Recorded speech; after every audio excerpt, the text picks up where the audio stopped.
Ok, muy buenos días a todos. Soy la doctora Sila Guzmán Sánchez, soy médico imagenólogo aquí del Hospital de Especialidades, Centro Médico Nacional, siglo XXI. Estoy ahorita actualmente en el área de ultrasonido y bueno, el día de hoy vamos a hablar sobre la evaluación por ultrasonido de la hepatopatía, ya que es una enfermedad pues bastante frecuente, presente en la mayoría de la población, por lo cual pues es de interés, sobre todo para una evaluación ultrasonográfica de primera vez.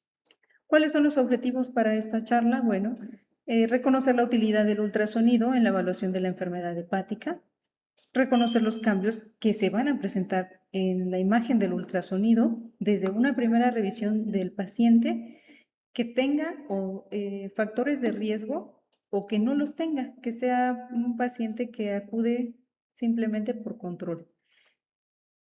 Si ya reconocemos esos factores de riesgo, también podemos ir ya a una búsqueda intencionada sobre los cambios iniciales o incluso ya crónicos que se pueden manifestar de esta enfermedad a través del ultrasonido.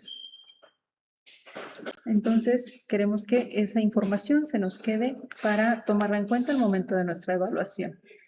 ¿Qué es lo que vamos a hablar? Bueno, la enfermedad parenquimatosa hepática puede estar de origen principalmente metabólico o puede ser por enfermedades ya crónicas subyacentes que pueden dar algún daño o lesión hacia el tejido eh, hepático. Dentro de las principales que existen, pues son la enfermedad hepática difusa de tipo fibroso graso, que son las que más nos competen. ¿Por qué? Porque es la que más frecuentemente se va a presentar. Hay mayor cantidad de personas con factores de riesgo para este tipo de enfermedades sobre enfermedades ya, digamos, autoinmunes o de otra etiología. Entonces, ¿cuál es el interés entonces en este caso? Pues la esteatosis y la cirrosis. ¿Cómo vamos a hacer la evaluación? Bueno, primero que nada tenemos que entender que la esteatosis hepática es una complicación metabólica de una variedad de agresiones tóxicas que pueden ser isquémicas también o de etiología infecciosa sobre el hígado sano que está siendo atacado por cualquiera de estos factores. ¿Qué va a pasar? Bueno, en este grado de daño celular o de daño hepático puede llegar a ser reversible y dentro de uno de los factores o daño celular que se puede propiciar y que actualmente es una de las enfermedades más frecuentes es la esteatosis hepática debido a la acumulación del triglicérido de los triglicéridos dentro de los hepatocitos por un paciente o dentro de un paciente en el contexto de obesidad y sobrepeso. Incluso existen muchos pacientes que a pesar de no tener estos dos factores de riesgo o que tengan obesidad o sobrepeso, pueden llegar a presentar o desarrollar la esteatosis hepática por un aumento del metabolismo de la grasa visceral. Entonces, al estar mayor cantidad de grasa presente dentro de la visera, puede generar o desarrollar esta enfermedad. Epidemiológicamente hablando, bueno, pues la verdad es que existe un riesgo tanto para niños como para adultos bastante alto de presentar la esteatosis hepática. Puede presentarse en cualquier etapa de la vida. Lo más frecuente, pues, es que perdón, esta es la causa más frecuente de hepatopatía crónica en pacientes occidentales, perdón, en países occidentales. Hasta en un 50% de los pacientes que cursan con una enfermedad como diabetes mellitus pueden llegar a desarrollar la esteatosis hepática. Y también un factor de riesgo muy frecuente es el alcoholismo, incluso hasta más del 50% de estos pacientes de la población alcohólica puede llegar a desarrollar la esteatosis hepática. Obviamente la obesidad y los síndromes metabólicos van a propiciar que ésta se produzca en mayor frecuencia. El 25% de los pacientes no alcohólicos regularmente van a ser varones adultos, pueden llegar a fallecer de forma accidental. ¿Por qué? Porque no se conocían con esta enfermedad y obviamente desconocen las complicaciones. ¿Cuáles son las causas que nos pueden llegar a desarrollar una esteatosis hepática? Pues dentro de las principales son alteraciones metabólicas, que puede ser la enfermedad, la diabetes mellitus, que pues tenemos una alta incidencia de esta enfermedad por la dieta que llevamos actualmente. Entonces, el alto consumo de azúcares ultraprocesados, obviamente, pues va a favorecer el desarrollo de la obesidad, la hiperlipidemia, la diabetes mellitus. Y pues algo como que se conoce también como la enfermedad hepática esteatóxica asociada a una disfunción metabólica, que antes generalmente, o esto se conocía como la enfermedad del hígado graso no alcohólica. Y también puede existir la esteatohepatitis asociada a disfunción metabólica, que esta va a ser la combinación de la enfermedad esteatóxica asociada a disfunción más ya una inflamación y daño celular dentro del hígado que va a propiciar, pues obviamente, esta hepatopatía o este daño. Hepatitis severas por una malnutrición proteica, hiperalimentación parenteral, pacientes que están mucho tiempo hospitalizados en terapia intensiva o síndromes de mala absorción. Incluso la gestación puede ser un factor de riesgo para la estenosis hepática y la fibrosis quística dentro de las alteraciones metabólicas. También puede existir pues las hepatotoxinas como la principal, pues van a ser el alcohol como el factor de riesgo más frecuente, hasta más del 50%.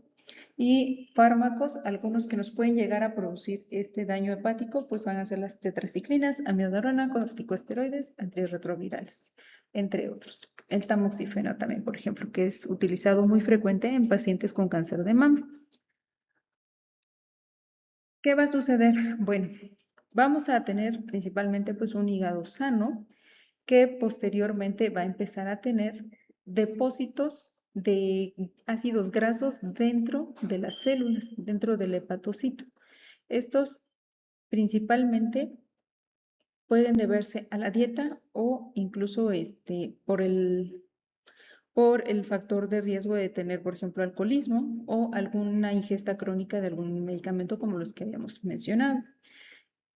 ¿Cuáles son los factores que van a propiciar que esto se presente? Bueno, pues el estilo de vida, la obesidad, que empecemos con un síndrome de hiperinsulinemia, va a aumentar la cantidad de ácidos grasos libres que posteriormente se van a ir a depositar a las células de los hepatocitos, quienes van a empezar a hacer una liberación de citocinas y adipocinas que van a presentar una peroxidación, que es, digamos, un proceso inflamatorio tóxico para el hígado y va a empezar a haber una inflamación.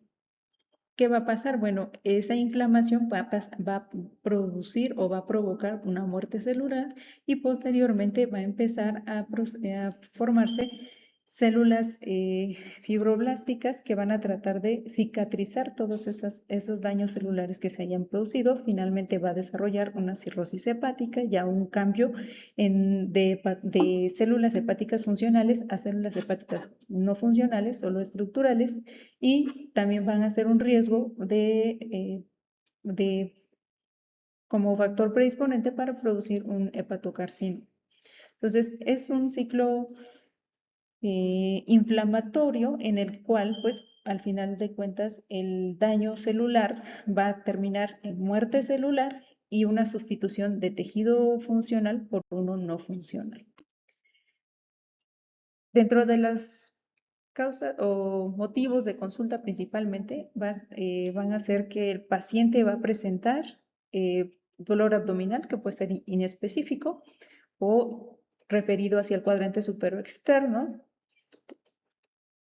y derecho, y de ahí puede llegar a presentar en los estudios de laboratorio unas pruebas de funcionamiento hepático anormales, principalmente pues elevación de las enzimas hepáticas. ¿Qué va a pasar? Puede llegar incluso a presentar simplemente una alteración a nivel del bioquímico, pero sin presentar alguna alteración sintomática. El paciente puede estar completamente normal, es decir, referir que lleva una vida tranquila, que no le duele nada, no le molesta nada, pero que pues por chequeo se realizó los estudios de funcionamiento hepático y las pruebas han salido alteradas. Algunos pacientes con obesidad o diabetes pueden llegar a presentar la hepatomegalia, que puede ser palpable desde la exploración física. Y obviamente si tenemos un paciente que es alcohólico, pues la verdad, por lo menos un tercio de esta población pues va a presentar un cambio esteatóxico asintomático. 2/3 pueden llegar a presentar una lesión hepática aguda, el cual pues se va a manifestar principalmente como dolor en el hipocondrio derecho, aumento de la sensibilidad y obviamente alteración de las pruebas de funcionamiento hepático en el estudio bioquímico y complicaciones. ¿Cómo vamos a hacer el diagnóstico? Bueno, principalmente teniendo en cuenta ya los factores de riesgo que hemos comentado, pues vamos a tener que los niveles de las enzimas hepáticas pueden llegar a estar alterados, pueden estar aumentados, principalmente. De ahí que vamos a tener también un dolor, puede ser, bueno, perdón, en la exploración sumado al dolor más un estudio complementario que puede ser imagenológico, podemos llegar al diagnóstico de esta enfermedad. Principalmente vamos a tener dentro de los estudios de gabinete que nos pueden apoyar, pues el ultrasonido, la tomografía, la resonancia e incluso la elastografía, que también se puede realizar por el ultrasonido. Estos en su conjunto con el estudio bioquímico nos van a dar una sospecha o un diagnóstico, digamos, clínico, imagenológico de la esteatosis hepática, pero quien nos da obviamente el gol estándar pues va a ser la biopsia, al tener ya una muestra del tejido que se estudia por histopatología y nos va a determinar la presencia de pues el alto contenido graso dentro de los hepatocitos. Bueno, en cuanto a los estudios de imagen que nos van a apoyar para el diagnóstico, el ultrasonido es una herramienta pues de fácil acceso y que nos puede ayudar mucho para tener un aproximado o una vista panorámica de qué tan grave o qué tanta extensión de esteatosis hepática existe dentro de este hígado y por ende pues nos puede hacer como una escala de acuerdo a la cantidad que tiene o la visibilidad de la imagen de cuánta grasa va a tener ese hígado. Entonces, sí nos puede ayudar bastante, nos orienta suficiente como para empezar un protocolo diagnóstico y terapéutico. La tomografía puede llegar a ser un poquito más específica porque nos mide unidades Hounsfield en las que tiene una sensibilidad pues mucho más mayor y especificidad mucho mayor que el ultrasonido, porque el ultrasonido pues recordamos que es operador dependiente, pero al final de cuentas la tomografía pues tiene un mayor coste o el uso de la radiación, entonces el paciente a veces va a decir, pues no, realmente no me alcanza, ¿no? Entonces podemos utilizar el ultrasonido sin mayor problema. La resonancia magnética, pues sí, también tiene una mayor especificidad y sensibilidad para la detección de la esteatosis hepática, pero ¿qué va a pasar? Que el costo también es muy elevado y no de primera instancia vamos a pedirle al paciente que pues se realice una resonancia, ¿no? Entonces, pues podemos ahí ir, dependiendo de la evaluación del paciente, pues tomando en cuenta pues que lo más accesible como tal es el ultrasonido. Y aparte tenemos el apoyo de la elastografía que puede llegar a realizarse con ultrasonido y nos ayuda un poquito más para orientarnos si esa esteatosis ya está progresando a una fibrosis. ¿Por qué? Porque sí puede haber cambios que desde la esteatosis, incluso antes de que el paciente tenga el propio diagnóstico de esteatosis. ¿Cómo vamos a hacer entonces la evaluación con el ultrasonido? Ok. ¿Qué vamos a realizar? Bueno, vamos a ver una visualización de la grasa hepática o en el órgano, que ésta puede estar distribuida en dos formas, que puede ser focal, que nada más vamos a tener un área específica del, del hígado con aumento de la ecogenicidad por el aumento de la cantidad de tejido graso o de ácidos grasos dentro de los hepatocitos, o puede ser distribuida difusamente, que va a afectar principalmente pues a todo el hígado, ¿no? Básicamente todo el hígado puede verse afectado. Entonces, ¿qué va a suceder? Que de acuerdo a si lo vemos eh, difusa, podemos dar un grado aproximado. Este grado va de acuerdo a la evaluación imagenológica sobre el índice ecográfico renal. ¿Qué va a pasar? Bueno, dentro de los parámetros que vamos a tomar en cuenta, pues van a ser estructuras anatómicas que ya tenemos, que estamos visualizando al momento de la exploración, con las cuales podemos hacer una comparación cualitativa de qué tan hiperecoico es respecto a estas estructuras y por ende determinar si sí es un grado leve, si es un grado moderado o ya es un grado grave o severo. ¿Qué va a pasar? Entonces, un grado leve o grado 1 corresponde a una esteatosis hepática difusa, donde el hígado completamente está afectado, va a tener un aumento obviamente completo de la ecogenicidad, que va a ser leve. En este aumento de esta ecogenicidad va a ver, visualizar adecuadamente una diferenciación normal del diafragma y del borde de los vasos intrahepáticos, portales principalmente.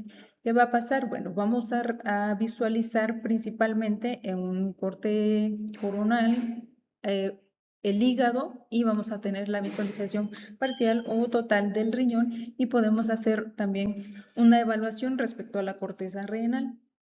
¿Qué tan hiperecoico es este hígado respecto a la corteza renal?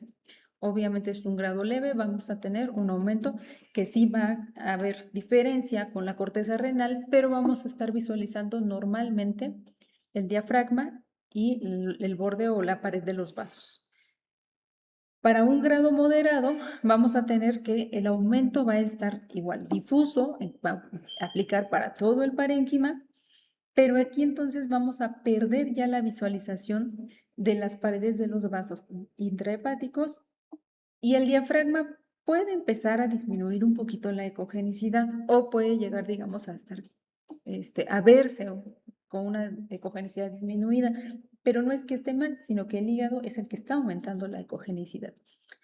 Siempre va a ser diferenciable el diafragma en una esteatosis moderada. Cuando tenemos ya una afectación grave, este aumento de la ecogenicidad va a estar completamente acentuado y vamos a perder la diferenciación con los vasos, con la pared de los vasos intrahepáticos y principalmente también con el diafragma. Entonces ya no vamos a ver esa línea hiperecogénica o ese reflejo especular que nos produce el diafragma, y vamos a ver completamente un órgano completamente hiperecoico y que no se diferencia o que es de la misma ecogenicidad que el diafragma. Este aumento tan significativo de la ecogenicidad nos va a disminuir o nos va a limitar la visualización de las estructuras o de los segmentos más posteriores y profundos del hígado. Los vasos hepáticos prácticamente no los vamos a notar. ¿Cómo se ve? Bueno, aquí yo les muestro dos ejemplos en relación a una esteatosis hepática difusa leve. ¿Qué está pasando? Bueno, hay un aumento de la ecogenicidad del hígado con respecto a la corteza renal de primera instancia, ¿sale? Entonces tenemos aquí, bueno, un corte aquí sagital del hígado y del riñón, en el que podemos visualizar cómo hay un aumento de la ecogenicidad difuso de todo el parénquima hepático, que si lo comparamos con el parénquima renal o de la corteza renal, pues se ve aumentado. pero dentro del hígado todavía podemos diferenciar las paredes de los vasos portales. En un corte hacia el hilo hepático podemos visualizar que hay un aumento de la ecogenicidad en este segundo caso de este ultrasonido en escala de grises, que el hígado sí se ve hiperecoico completamente, pero podemos diferenciar la pared de los vasos, tanto de la vena porta como de los vasos intrahepáticos, y el diafragma presenta su reflejo especular o su hiperecogenicidad característica. No se borra, se diferencia adecuadamente dónde termina el hígado, dónde empieza el diafragma, bien delimitado. Entonces, esto lo estaríamos clasificando como una esteatosis hepática difusa grado 1. Posteriormente, tenemos un paciente que igual se presenta a la unidad porque presentó dolor abdominal, no tiene ningún otro antecedente más que el dolor abdominal. Una sospecha de una colecistitis aguda porque refiere que el dolor se va un poquito más hacia el cuadrante superior externo derecho, ¿vale? Entonces, ¿qué pasa? Nosotros le realizamos el ultrasonido en modo B y observamos que el hígado está aumentado en primer momento de tamaño. Posteriormente vemos que su ecogenicidad es homogénea, pero hiperecoica respecto a la corteza renal.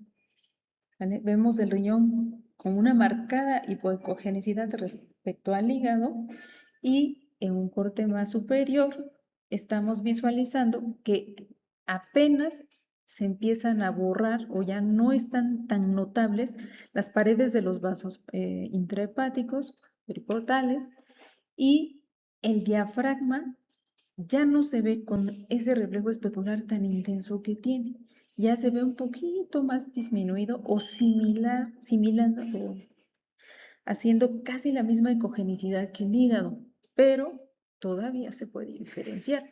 Siempre y cuando diferenciemos el diafragma, todavía podemos decir que este es un grado 2 o una esteatosis hepática moderada, ¿vale? Entonces, ¿qué va a pasar? Llega a la consulta o al servicio nuevamente otro paciente, pero este paciente ya tiene un antecedente de infección por virus de la hepatitis C asociado a virus de inmunodeficiencia humana, ¿vale?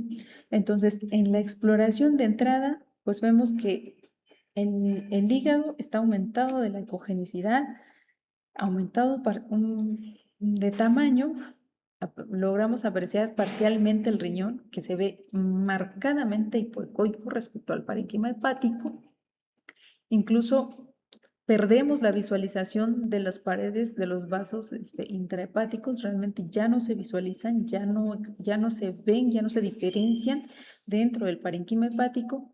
Y al momento de estar buscando el diafragma, prácticamente tiene la misma ecogenicidad que el parénquima hepático.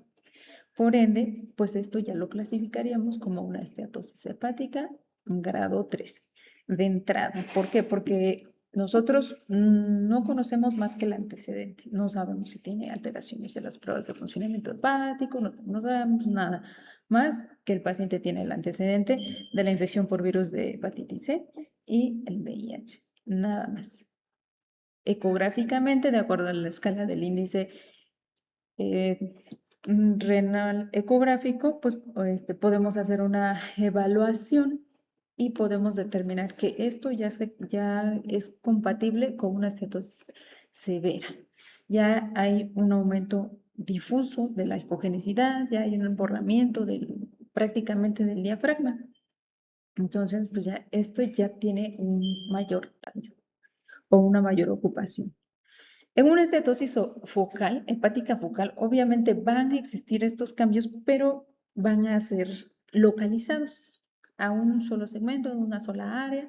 Entonces, aquí, por ejemplo, en este paciente,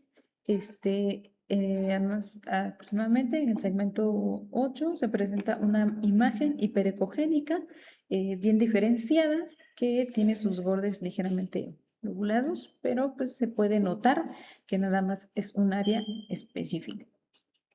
Entonces, tener cuidado al momento de evaluarlo porque pues obviamente nos puede hacer sospechar de que fuera una lesión ocupante de espacio que hay que determinar, pues hay que aplicar las modalidades que tenemos al alcance en el ultrasonido, como son el Doppler color, Doppler poder, y ver que pues, finalmente la vascularidad va a estar completamente normal, la distribución no va a tener ninguna alteración, no va a haber angiogénesis, por ende, pues se va a corresponder principalmente con un área de esteatosis focal. El resto del parénquima hepático siempre se va a ver normal, ¿vale? Entonces, como una lesión única o focal, pues hacer la exploración completa de todo el hígado, revisarlo para que no nos haga sospechar o pensar que es alguna lesión ocupante de espacio. ¿De qué etiología? Pues tendríamos que determinarla, ¿no? Pero al final de cuentas, no confundir. Sí, siempre va a preservar una vascularidad de distribución normal, no va a tener incluso angiogénesis y va a estar rodeada principalmente de tejido hepático sano.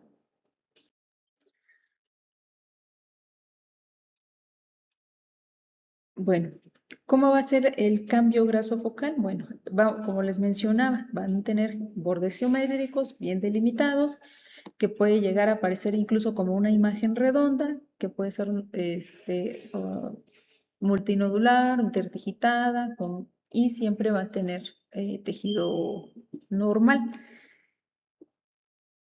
Puede existir un cambio rápido que se puede resolver en solo 6 días, pero pues es en pacientes en los que pues se les da un tratamiento o específico dirigido y incluso, o sea, pueden ser, digamos, como em, evanescentes. Una zona preferida de la afectación de la grasa focal va a ser principalmente en la zona anterior a la vena porta en el hilio hepático. Entonces, si localizamos una lesión o un área hipoecoica a este nivel, pues bueno, tomar en cuenta que pues, podría ser una esteatosis focal, que es su sitio más común de presentación. Como les comentaba, siempre vamos a tener un fondo de tejido normal. Eso es importante. La esteatosis hepática, entonces, como tal, va a corresponder a una de las principales hepatopatías crónicas que se presentan en la actualidad, principalmente ya por la dieta, por el tipo de vida sedentaria que tenemos. Esto ha ido desgraciadamente en aumento y por ende muchos de los pacientes o ya hasta incluso se menciona que hasta el 30% de la población ya está presentando una enfermedad esteatósica, no, obviamente no alcohólica, que, que se está asociando a disfunción metabólica. Para ahorita, desde el 2023 aproximadamente, ya se consideraba que el 30% de la población está afectada por esta enfermedad y actualmente se considera que para 2040 puede llegar a ser hasta el 55% de la población la que va a estar afectada por esta enfermedad. Entonces es importante reconocerla, detectarla y tratarla. ¿Por qué? Porque al final de cuentas también puede ser un precursor para un daño hepático crónico, como viene siendo la cirrosis hepática. ¿Por qué? Porque pues, puede ser un precursor que asociado a otras enfermedades, pues esto puede complicar la situación o la función del hígado y entonces vamos a desarrollar una cirrosis hepática. ¿Qué pasa entonces en la cirrosis hepática? Como tal, se va a corresponder a un proceso difuso, de daño difuso caracterizado por la fibrosis y la conversión de la arquitectura de la hepática normal en nódulos anormales de regeneración. ¿Cómo va a suceder principalmente? Bueno, va a existir primero un daño a la célula muere, empieza un proceso de cicatrización y se va a producir la fibrosis. Va a haber una sustitución de células que eran hepáticas funcionales a células estructurales y van a empezar a presentarse las pocas células que pueden regenerarse, áreas de regeneración, y van a estar localizadas, por ende va a tener un aspecto nodular y por eso nos maneja que pueden ser áreas de nódulos anormales de regeneración.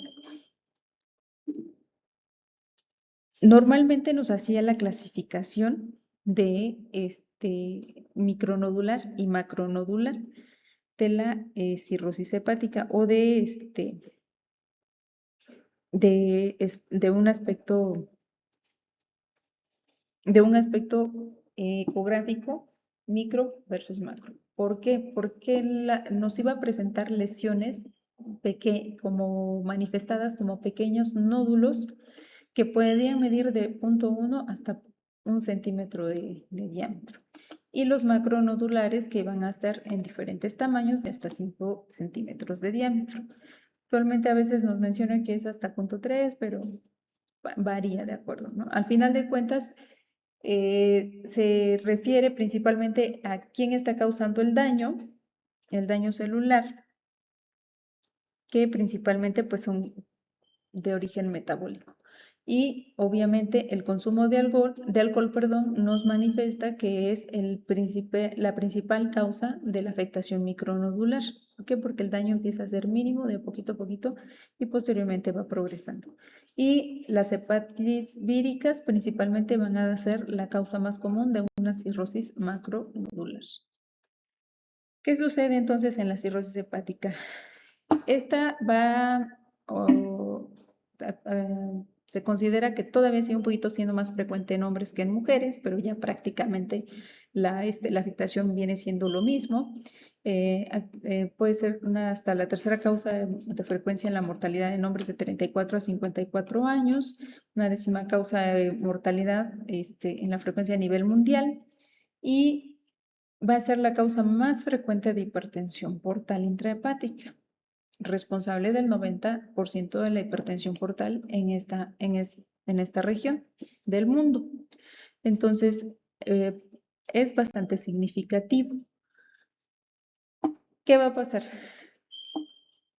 Principalmente dentro de las causas que más frecuentemente vamos a encontrar, pues es el consumo de alcohol, las infecciones crónicas por virus, tanto de la hepatitis B como la hepatitis C, y la enfermedad esteatóxica hepática asociada a disfunción metabólica. Entonces, esta ya viene siendo, o sea, esta hay que recordarla porque esta principalmente se va a convertir ya en la causa número 1 de la cirrosis hepática. ¿Por qué? Porque la incidencia de pacientes con esta enfermedad va en aumento. O sea, cada vez hay más pacientes con enfermedad esteatóxica hepática asociada a disfunción. ¿Cuáles son los más comunes? Perdón, ¿cuáles son las causas menos comunes? Pueden ser enfermedades hereditarias, como la hemocromatosis, la enfermedad de Wilson, la hepatitis autoinmune, la esteatohepatitis no alcohólica, o sea, ya daños, obstrucción crónica, por ejemplo, del drenaje, o sea, daños independientes que pueden llegar a ser de otras causas o incluso toxicidad por fármacos también, que a pesar de ser una causa también de esteatosis hepática, puede llegar a producir también una cirrosis hepática, pero pues va a ser menos común, no tanto como la enfermedad hepática asociada a disfunción metabólica.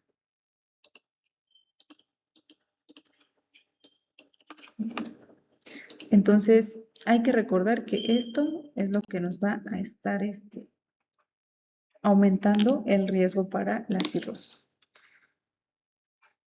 ¿Cuáles son los síntomas con los que va a acudir el paciente? Bueno, principalmente la astenia, la dinamia. Esos son de los principales síntomas que va a presentar el paciente con ya un daño hepático crónico. A la exploración física puede existir hepatomegalia o esplenomegalia o incluso puede haber únicamente esplenomegalia. Dentro de los signos cutáneos que pudiéramos llegar a observar, pues pueden existir las telangiectasias, el eritema palmar, la hipertrofia de la parótida, siempre y cuando, pues obviamente tengamos un paciente con riesgo de alto consumo de alcohol, ¿no?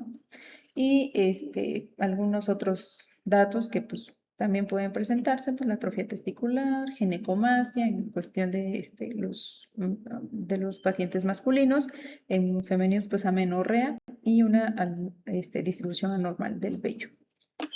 ¿Ok?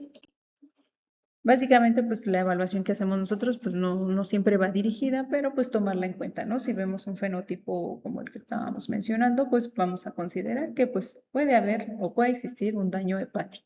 Entonces, hay que sospecharlo y hay que ir a buscar intencionadamente qué hallazgos vamos a encontrar o qué cambios podemos encontrar en el ultrasonido durante esta evaluación.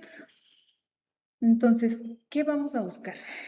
Vamos a realizar un ultrasonido en escala de grises o en modo B y vamos a ir en búsqueda específicamente ya de un contorno nodular hepático del parénquima hepático. Principalmente este lo podemos visualizar hacia los márgenes tanto del lóbulo izquierdo o del lóbulo derecho.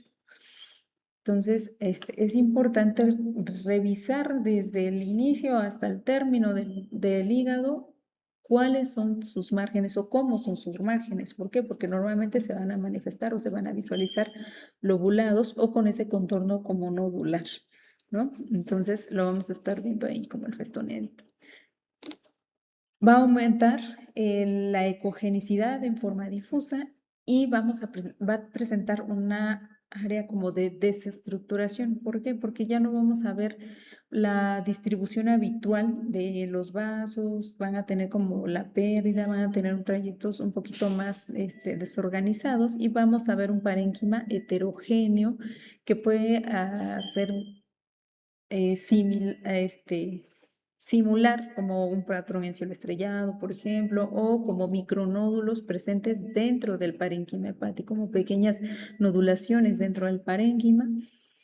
Vamos a tener una pérdida de la profundidad al momento de que nosotros estamos explorando el hígado se va al ser más duro, más fibrótico, pues obviamente que la penetración del haz de sonido pues va a ser más difícil y obviamente las áreas más posteriores vamos a tener limitación para poder observarlas, definirlas adecuadamente, ¿no? Y obviamente el lóbulo hepático derecho puede llegar a perder volumen, a diferencia que el izquierdo puede aumentar el volumen e incluso el lóbulo caudado puede presentar una hipertrofia. Entonces, y también podemos buscar o encontrar signos de hipertensión portal. Nos hay que recordar que pues este es secundario obviamente a la fibrosis o al daño ya del hígado. Entonces aquí tenemos un estudio de ultrasonido en escala de grises en el cual podemos visualizar dirigido hacia el lóbulo izquierdo en un corte pues sagital del mismo y vemos cómo está el borde lobulado del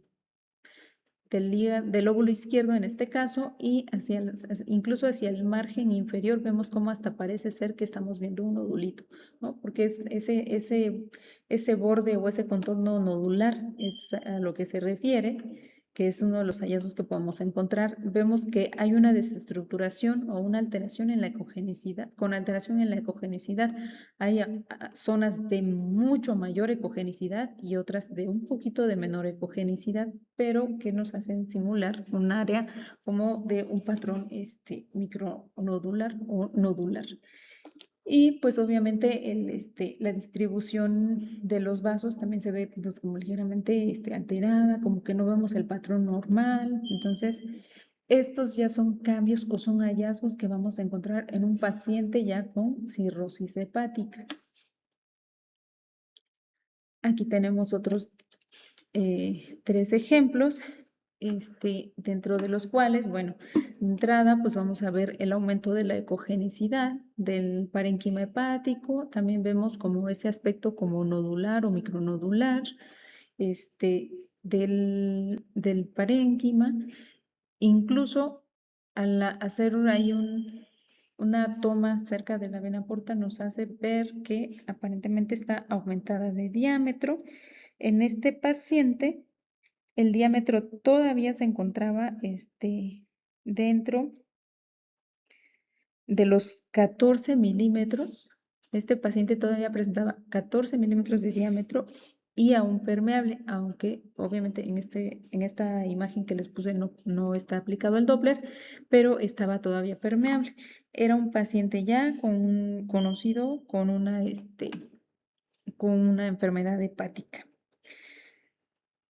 Vemos también en este otro paciente, es un paciente que ya nos llega con el diagnóstico prácticamente de cirrosis hepática, y lo que estamos viendo es que el parénquima hepático igual ha perdido ese patrón habitual o esa ecogenicidad habitual del parénquima. Empezamos a ver un poquito prominentes los vasos portales que se ven ahí como hiperecogénicos, que nos dan ese aspecto en cielo estrellado, y llama la atención el aumento del diámetro del lóbulo caudado, que en este caso de este paciente ya medía hasta 3 centímetros.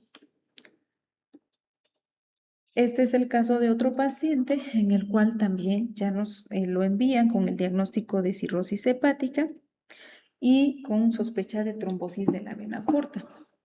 Independientemente de la investigación que se realizó sobre la vena, vemos que todos los cambios que tiene a nivel del parénquima hepático, que incluyen pues obviamente la ligera lobulación o nodulación de los bordes, en el parénquima desestructurado con este aspecto micronodular. Si vemos hay múltiples micronódulos dentro del parénquima hepático.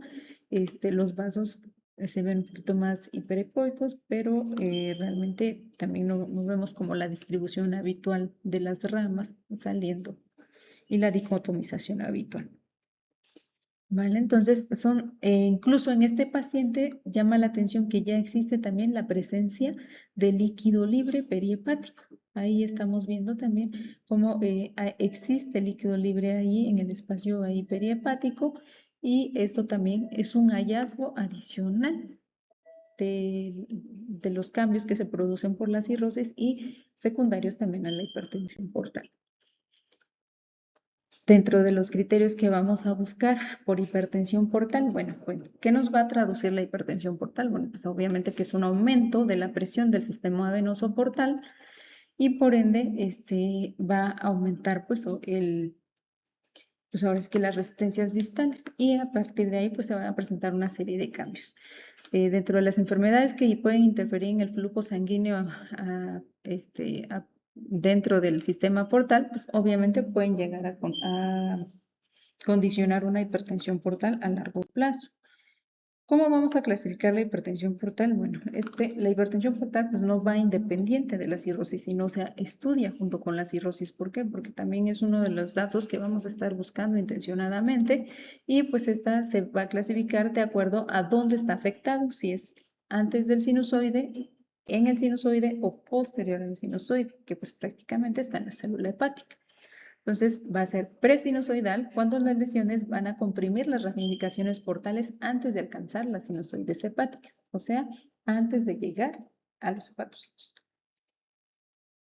Va a ser una sinusoidal cuando la afectación está dentro del sinusoide, y posinusoidal cuando ya eso es posterior, una vez que ya salió la sangre del sinusoide y se va hacia los vasos distales. Y estas normalmente es el tipo de hipertensión portal que se ve en la enfermedad veno-oclusiva, y también esta es la que se va a ver en la cirrosis hepática. Entonces, tomar en cuenta que la hipertensión portal que vamos a estar buscando, pues es principalmente esta en cirrosis hepática, la postsinusoidal.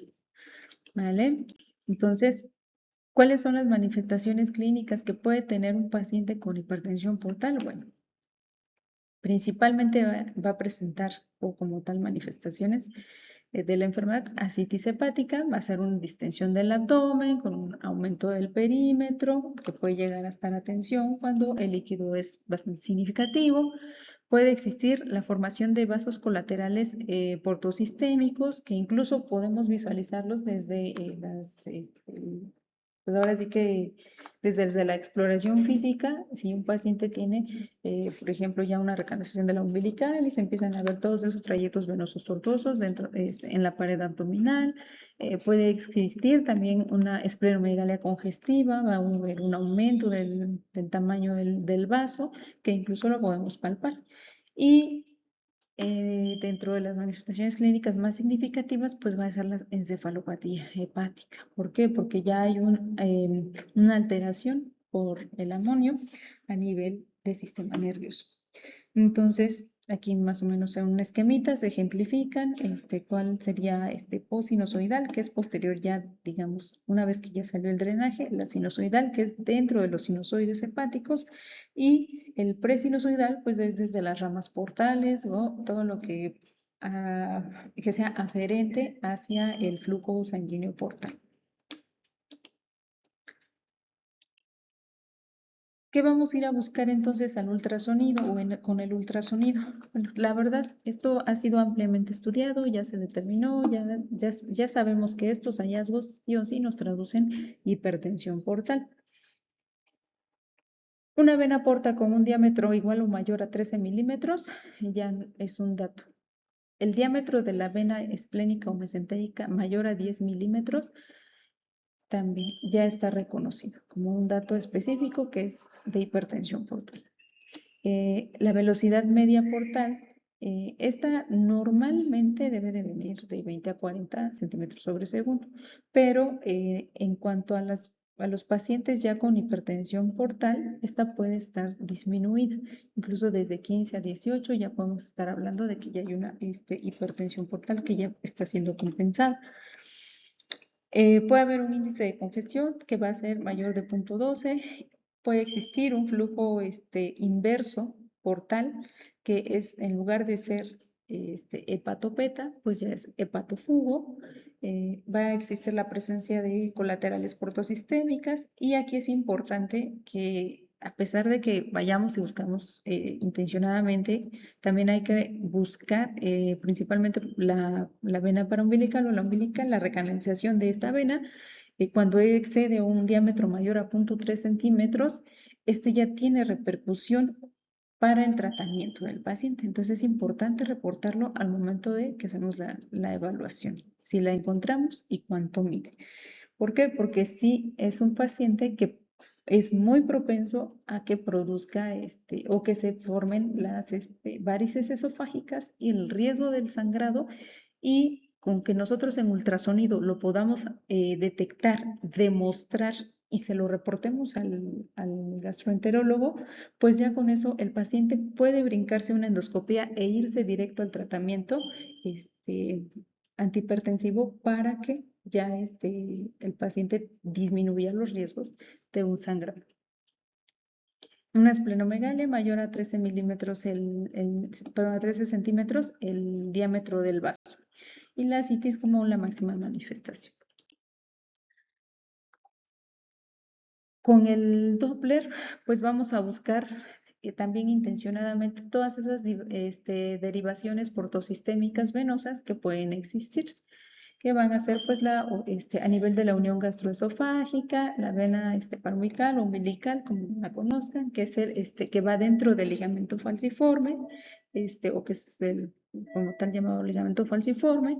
Pues hay que buscarlo específicamente y, como les decía, medirlo. ¿Por qué? Porque es importante para el tratamiento de este paciente. Esto ya va a cambiar significativamente el tratamiento que viene de conocerse con una hipertensión portal, pero que puede estar sin tratamiento o ya llevar un tratamiento médico específico para disminuir esa presión. También vamos a buscarlo a nivel esplenorrenal, gastrorrenal, las anastomosis intestinal retroperitoneales, pues va a ser un poquito más complicado de verlas por ultrasonido, y evidentemente las hemorroidales. Ya no las vamos a ver, pero tener en cuenta que están presentes o que también pueden llegar a existir estas dilataciones venosas secundarias, obviamente, a esta hipertensión portal. Entonces, en este paciente es un paciente que nos mandan ya, de hecho ya se conocía con cirrosis hepática, pero aparte mencionaba que bueno, que estaba en seguimiento. Se le realizó el ultrasonido abdominal en la unidad y evaluamos una vena porta, que en este caso de este paciente la vena porta estaba con un diámetro de hasta 15 milímetros. En este caso, esta porta estaba con un diámetro de hasta 15 milímetros, la vimos dilatada, estamos viendo que está saturando en un flujo hepatopeta, todavía no hay inversión del flujo, la sangre está llegando hacia el hígado, no se está fugando, no vemos ramas colaterales, ni una transformación cavernomatosa de la porta, no vemos ningún hallazgo similar, pero ya este paciente también presentaba un aumento del diámetro del vaso. En este caso tenía una esplenomegalia de 22 centímetros, en el que pues estamos viendo ahí como el vaso pues está significativamente grande. Y empezamos a ver también la dilatación de la vena esplénica, que también es un dato de hipertensión portal, ¿vale? ¿Por qué? Por las colaterales. Entonces, ay, perdón. Bueno, en el caso anterior, ya se me pasó, en el caso también anterior teníamos un paciente con hipertensión, que ya conocido con cirrosis hepática, pero que no había manifestado aumento de la velocidad picosistólica de la vena porta, pero en ese caso ya estaba aumentando hasta 46 centímetros por segundo. Era el mismo paciente, se le realizó pues, obviamente la evaluación, se determinó pues que sí tiene un aumento tanto del diámetro como de la velocidad picosistólica de la vena porta y por ende pues estábamos ante una hipertensión portal.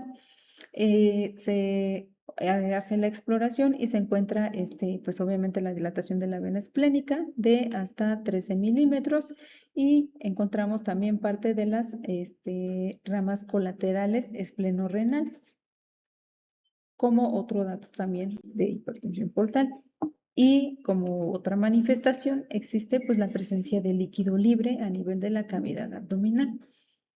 Entonces, es importante considerar que todos estos hallazgos son o nos manifiestan pues un daño hepático crónico y que asociados a hipertensión portal, pues el paciente requiere un tratamiento un poquito más digamos, estricto y de seguimiento. ¿Por qué? Porque pues a partir de ahí vienen otras complicaciones, como que son la presencia de lesiones secundarias. Hay que descartar si ya tiene el factor de riesgo de ser un paciente con cirrosis, pues es un factor de riesgo para presentar hepatocarcinoma. Obviamente dentro de las complicaciones también puede existir la trombosis de la vena porta, que posteriormente puede desarrollar una cavernomatosis de la vena porta también, que son cambios que también podemos ir a buscar intencionadamente. Estos pacientes como tal, pues tienen factores de riesgo para que se compliquen, entonces es importante estarles dando un seguimiento y un seguimiento de todos los cambios que se han presentado y esos cambios cómo se han manifestado o cómo continúan a la fecha. ¿Por qué? Porque sí puede presentarse que se mantenga estable durante un tiempo y presente complicaciones en un momento dado. Y si no hacemos la evaluación, se nos puede pasar una trombosis de vena porta, se nos puede pasar una vena umbilical y el paciente va a presentar un sangrado varicial significativo. O sea, son cambios que podemos prevenir, digamos, las posibles complicaciones desde la detección del ultrasonido. Es importante, pues, conocerlos y buscarlos intencionadamente. Entonces, una vez que ya tenemos la presencia de ascitis dentro de la cavidad peritoneal, sin otro factor de riesgo que el paciente, por ejemplo, sea que esté en tratamiento con diálisis peritoneal o algo así, pues obviamente esto va a ser de origen hepático y pues por ende tenemos que determinar que esto ya no está compensado. O sea, la hipertensión portal trata de hacer una compensación a través de los sistemas portales, tratando de derivar esa sangre que está aumentando, ese flujo está aumentando en velocidad, está condicionando esa elevación significativa. Entonces, ¿qué es lo que trata de hacer? Bueno, pues voy a disminuirlo y empiezo a redistribuir esa sangre que me está llegando de más y por ende empiezan esa dilatación retrógrada de las venas y pues va a producir que una vez que esa compensación no esté dando el ancho, por así decirlo, para tratar de mediar esa presión, pues obviamente que va a empezar a haber fuga y va a tener estas pérdidas y se va a presentar la citis. Entonces, allá hablando de una hipertensión portal, pues esta ya la vamos a determinar que ya no está compensando esos sistemas ya no están compensando esa gran elevación o esa hipertensión de la vena porta. Entonces, es importante también manifestarlo en el reporte. ¿Por qué? Porque pues también va a condicionar un cambio para el tratamiento y seguimiento de ese paciente. ¿Qué concluimos? ¿Qué nos llevamos? Bueno, esto la verdad es que es un tema bastante común, bastante frecuente, todos lo hemos visto, todos lo hemos explorado, todos hemos tenido un paciente en nuestra sala de ultrasonido porque ya tiene diagnóstico de cirrosis, porque ya tiene diagnóstico de hipertensión portal, porque tiene diagnóstico de esteatosis o simplemente un paciente con sobrepeso que nos llega a realizarse un ultrasonido porque se quiere realizar. Bueno, o porque incluso actualmente que empiezan a haber mayor manifestación de que pues el tratamiento oportuno de la obesidad y que quieren bajar de peso, etcétera, ¿no? Entonces, ¿qué es lo que llega? Llega el paciente para una evaluación pues ahora sí que abdominal y lo primero pues que hay que determinar es los cambios bueno, que existen. O sea, si vamos a ver primero, ¿no? Visualmente ya lo estamos viendo, por ejemplo, con sobrepeso. ¿Qué vamos a sospechar? Que sí, que este es un factor de riesgo para que tenga esteatosis hepática de primera instancia. Entonces, es importante buscar intencionalmente todos estos cambios. Es un paciente también ya añoso, que ya lleva mucho tiempo en descontrol o que es diabético, mal controlado, etcétera. O sea, todos estos factores que llevan al paciente a la consulta, tomarlos en cuenta para determinar cuáles son las características que tenemos que buscar y demostrar para determinar cuál es la situación actual de ese paciente. El ultrasonido como tal es una herramienta pues que es de fácil acceso, por eso como les digo, todo el mundo pues ya nos ha llegado un paciente así, entonces es importante reconocer todos estos cambios, todos estos hallazgos.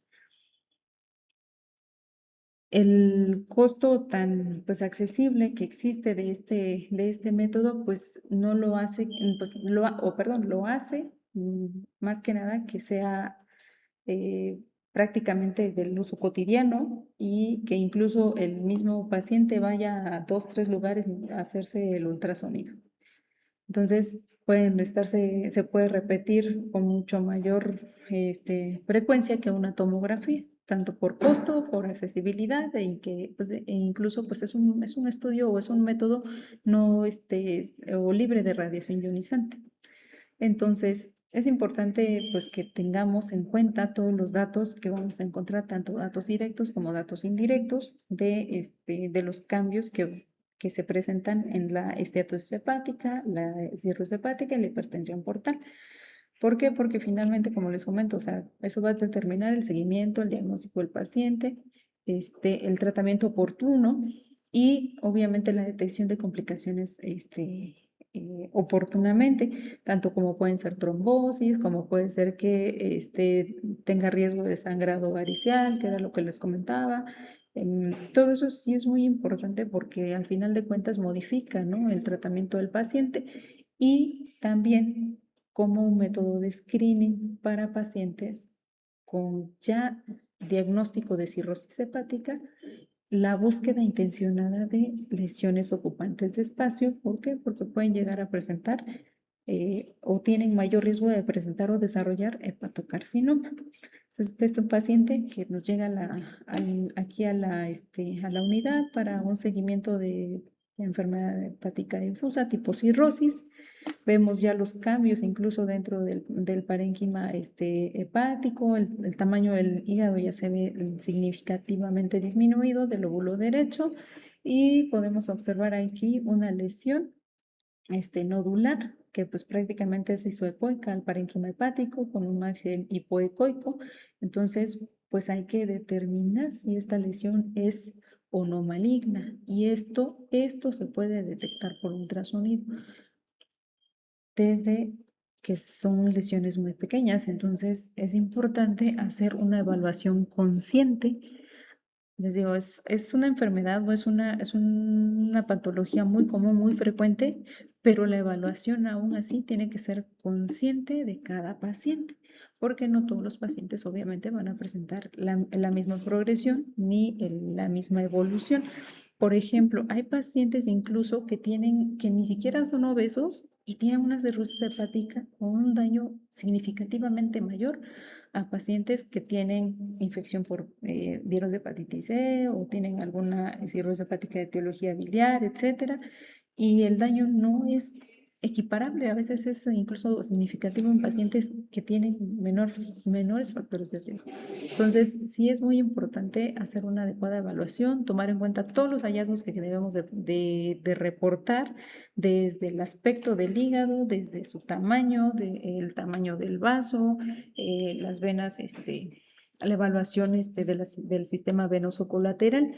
Es importante también como dato que se me estaba pasando, que la evaluación de las venas mesentéricas, de las venas gástricas, de la umbilical, lo ideal es que se haga en inspiración profunda. ¿Para qué? Para que sea un método reproducible y que podamos ver y no confundir también los vasos. Entonces ahí al momento de que ya pues, se dilatan, ya los podemos ver, el diámetro más que nada, medirlo y ver qué tan dilatados están y obviamente si están compensando o no la hipertensión portal, ¿vale? No porque también tengamos una velocidad de la vena porta disminuida, vamos a decir que no tiene hipertensión portal, ¿no? Porque puede también estar siendo compensada y ya tiene, y sí o sí va a traducir hipertensión portal, ¿vale?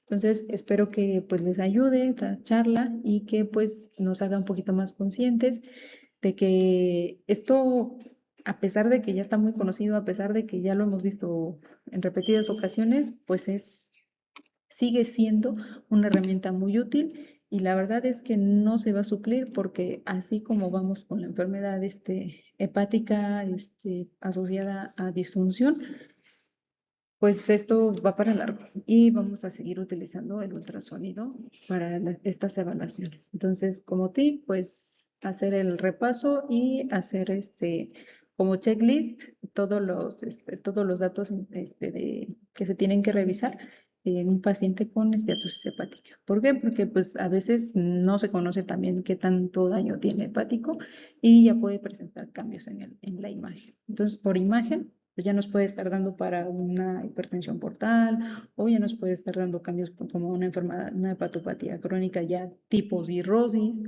y el paciente pues no sabe ya nada, ¿no? Entonces, pues yo les agradezco su atención, espero que les sirva y que, pues tomemos en cuenta que la evaluación pues sí tiene que ser integral del paciente.